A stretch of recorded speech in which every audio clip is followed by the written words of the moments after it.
Recently, someone asked me, What's your process for wrapping hoods? My corners are wrinkling and it's pissing me off. here's the deal. I'm going to show you how to do it yourself. Plus, I'm going to drop 4 of the best brands to use to get those perfect wrinkle-free corners, so stick around for the free game at the end. So first up, wipe down the hood with 70% isopropylene alcohol. This keeps it tacky, clears all the dirt and debris. Also, don't skip the edges. Clean them as well so the vinyl sticks and doesn't peel back. Quick tip, if the hood needs to be sanded or clay barred, make sure you do that first before wiping it down with alcohol. Next, measure the hood side to side, top to bottom. Once you got that, cut out a piece with a little bit of bleed on all sides. Now when you find that sweet spot for full coverage, go ahead and lay down your magnets to lock the vinyl into place. So here's a pro tip. Spray a bit of slip near the windshield wipers for dust control. This is going to help prevent contamination.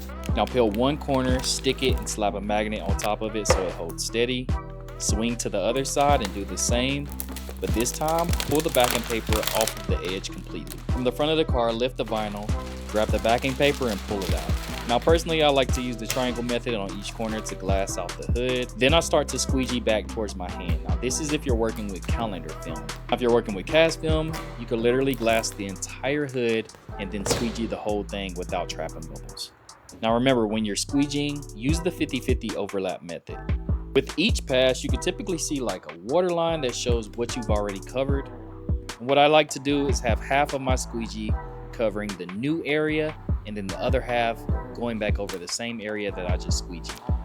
This is the best way to prevent trapping air bubbles. On the sides, we just want to use the fender as a guide so we can get a nice even cut. And in the corners, we want to leave a small tab so we can hook the wrap over the corner later on. Now when it comes to the corners, we want to lift the corners up high enough so that the wrap does not leave any type of glue lines. Once you get the wrap hooked over the edge, give it a little bit of heat to lock it down. If it's not peeling back, then congratulations, you just perfected your corners. After that, it's smooth sailing. Lay down the excess vinyl along all the edges and then post-heat everything with a heat gun up to 200 degrees. If you get no wrinkles popping up after that, then you're golden. Now for the free game, there's cast film and there's calendar film. Cast film shrinks less, so it's less likely to peel in the corners. Calendar film has more shrinkage, so watch out for that. And also, these are the 4 brands that I swear by 99% of the time: 3M, Avery, APMF, and Oracle. If you use one of these 4 brands, typically you're not gonna have any issues when it comes to installing. Now, if you feel like this helped you out, check out the playlist that's popping up right now for some more wrap tips, and go ahead and hit the like, subscribe, and I'll catch you guys next time.